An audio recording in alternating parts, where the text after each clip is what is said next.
Hola, el día de hoy vamos a hablar del síndrome de parto renal, patología muy común en el piso de medicina interna. Como parte de la introducción a nuestra patología, debemos de saber que se ha observado hasta un 20% más de incidencia de lesión renal aguda en los pacientes que cuentan con diagnóstico previo de cirrosis hepática. Parte de la causa de la lesión renal aguda es secundaria a la labilidad del volumen sanguíneo arterial efectivo con el que cursan nuestros pacientes, más el uso de medicamentos que promueven pérdidas del mismo, como son los diuréticos y laxantes. El daño directo al riñón puede ser secundario también al uso de antibióticos nefrotóxicos y, en pacientes que cursan con ascitis refractaria, la realización de parasíntesis evacuadora sin la reposición adecuada de volumen nos puede dar como resultado inestabilidad hemodinámica.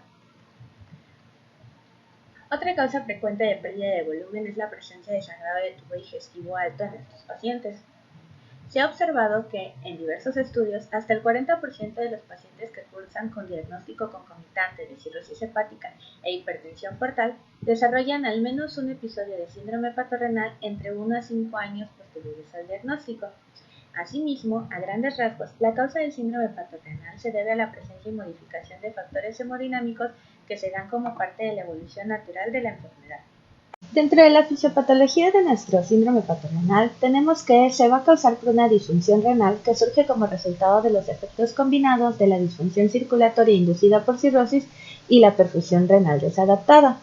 Estas anomalías circulatorias renales van a avanzar hasta el punto de que ahora ya no solo van a predisponer al riñón al daño, sino que ya va a haber un daño orgánico. Dentro de las principales causas que pueden traducirse en anomalías circulatorias se encuentran la hipovolemia, infecciones, aumento de ácidos biliares en sangre y daño directo por el uso de medicamentos nefrotóxicos. La causa del síndrome hepatorenal va a ser la presencia de alteraciones hemodinámicas. Estas alteraciones hemodinámicas van a causar un deterioro en el flujo sanguíneo renal y una caída en la tasa de filtración glomerular. Dentro de las principales alteraciones que se han estudiado destacan la disfunción circulatoria inducida por cirrosis, la vasoconstricción renal, los trastornos en la microcirculación renal, la reactividad vascular y la miocardiopatía cirrótica. Para comenzar, la disfunción circulatoria inducida por cirrosis es bien sabido que la presencia de cirrosis hepática causa alteraciones estructurales en el parénquima hepático, lo que a la larga será causa de un aumento de la resistencia vascular intrahepática con aumento de la presión portal y en los vasos porta. Esto como mecanismo para disminuir esta hipertensión se va a dar la producción de vasodilatadores, principalmente el óxido nítrico. Como resultado, se va a dar una vasodilatación esplénica que de continuarse con la producción del mismo va a traducirse en vasodilatación periférica y disminución del aporte sanguíneo renal. Sin romperse el ciclo del daño, va a haber un aumento de presión, un aumento en la vasodilatación y el daño renal se va a establecer. Otro mecanismo de daño es la presencia de vasoconstricción renal. Como se mencionó anteriormente, la producción de vasodilatadores en los lechos mesentéricos van a causar obviamente vasodilatación arterial esplénica con disminución de la resistencia vascular periférica y acumulación del volumen sanguíneo, sin que este sea efectivo, por lo que el riñón al percibir el bajo aporte va a activar al sistema nervioso simpático y al sistema renina-angiotensina. El sistema simpático va a producir noradrenalina y angiotensina 2, que junto con el sistema renina-angiotensina van a causar vasoconstricción renal y reducción del flujo sanguíneo renal. Como la enfermedad hepática va a ir empeorando, la vasodilatación arterial y sistémica igual, y sin romperse el ciclo se va a presentar una disminución de la presión arterial media, la cual a la larga causará hipoperfusión orgánica y daño tisular. Otras hormonas relacionadas con este mecanismo de vasoconstricción renal que se han estudiado es la endotelina, el tromboxano A y la adenosina, sin dilucidarse adecuadamente cuál es su papel en el daño.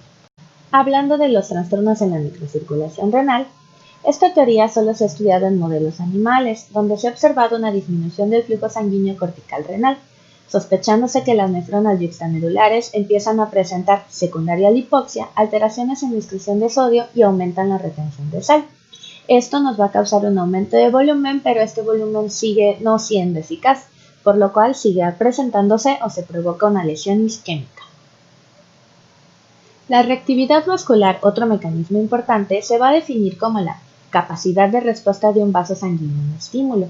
Entonces, tenemos que en nuestros pacientes hepatópatas la respuesta vasodilatadora a la bradiquinina va a estar disminuida, y la respuesta vasoconstrictora a noradrenalina, endotelina 1 y angiotensina 2 se presenta aumentada, lo que significa que conforme va pasando el tiempo, estas alteraciones hemodinámicas se van a volver más difíciles de tratar.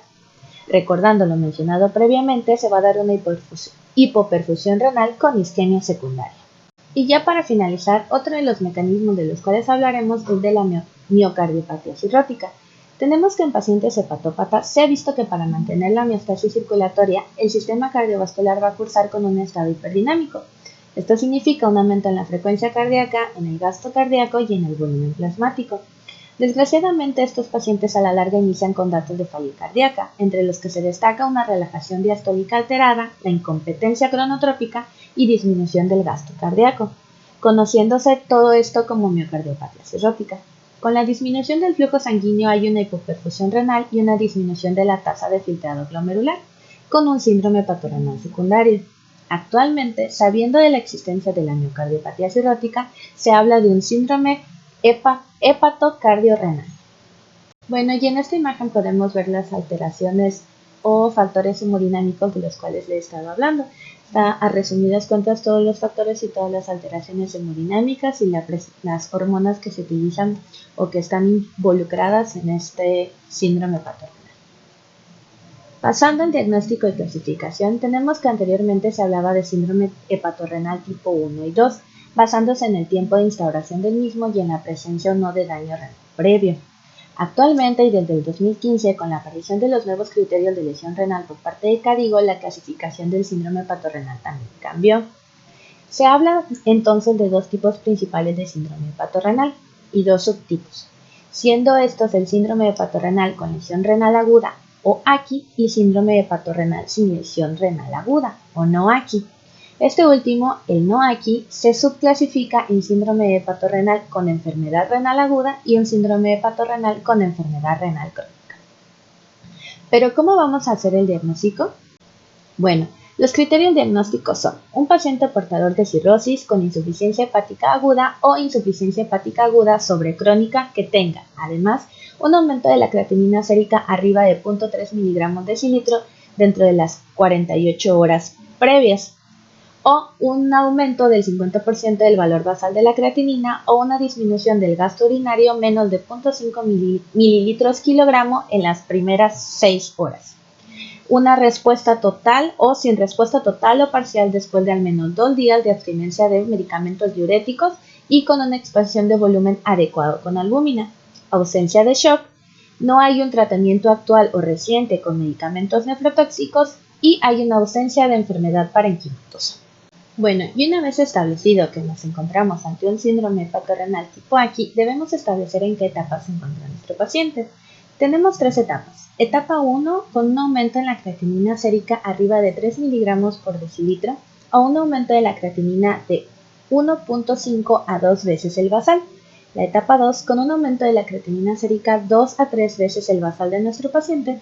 Y en una etapa 3, con un aumento de la creatinina sérica 3 veces el basal, una creatinina sérica arriba de 4 con un aumento agudo de más de 0.3 miligramos decilitro o ya la necesidad del inicio de la terapia de sustitución renal. En esta tabla podemos ver y comparar la antigua clasificación del síndrome hepatorenal con la actual, en donde vemos la clasificación de síndrome hepatorenal AKI 1 con el no AKI y la subclasificación de enfermedad renal crónica y enfermedad renal aguda. Y en cuanto al tratamiento, bueno, tenemos que el inicio del tratamiento de nuestro paciente significa sobrevida. A mayor etapa, mayor mortalidad y a un inicio temprano del tratamiento, mayores probabilidades de resolución del síndrome hepatorenal. Incluso, un metaanálisis observó que los pacientes con síndrome hepatorenal AKI que estuvieron con mejor vigilancia o en unidades de cuidados intensivos con la vigilancia estrecha de volumen infundido y uresis horaria, se vio mejor sobrevida y resolución del síndrome hepatorenal. El tratamiento a grandes rasgos se puede dividir en 3 grupos. El primero, la terapia farmacológica, de la cual la parte más importante va a ser la presencia de agentes vasoconstrictores en combinación con albúmina. En esta combinación, la terapia farmacológica ha tenido una tasa de respuesta que va entre el 25 hasta el 75% de resolución del síndrome hepatorenal. Los fármacos utilizados es la terlipresina en bolos intravenosos de 0.5 a 1 miligramo cada 4 a 6 horas con un aumento progresivo de hasta 2 miligramos cada 4 horas máximo. La dosis de albúmina va a ser de 20 a 40 gramos por día. ¿Este tratamiento cuánto tiempo se va a dar? Bueno, se va a dar hasta lograr una respuesta completa del síndrome hepatorrenal o máximo por 14 días. ¿Y cómo vamos a ver cuál es la respuesta que vamos a esperar en nuestro paciente? Bueno, pues vamos a buscar la reducción de la creatinina sérica de la A en la que se presenta nuestro paciente menos de 25%. Y otros agentes que también se han visto como fármacos que se han utilizado para la resolución del síndrome hepatorrenal va a ser la norepinefrina y el octreotide, ambos combinados junto con la albúmina y sin demostrarse que ninguno de ellos tenga una menor mortalidad o algún otro punto a favor de ellos. La terapia quirúrgica va a ser la realización de una derivación portosistémica intrahepática transyugular que busca disminuir la hipertensión portal y reducir e invertir los cambios circulatorios que presentan nuestros pacientes. Desgraciadamente, este procedimiento se ha visto relacionado con un aumento de la presencia de episodios de encefalopatía hepática y consiguiente hospitalización por la misma. Finalmente tenemos la terapia de sustitución renal, la cual busca ser un puente para el trasplante hepático y renal, y la finalidad de la misma va a ser evitar la sobrecarga hídrica y corregir los desequilibrios hidroelectrolíticos que presente nuestro paciente. Bueno, finalmente eso es todo. Espero que haya quedado claro para todos ustedes. Gracias por su atención. Nos vemos luego.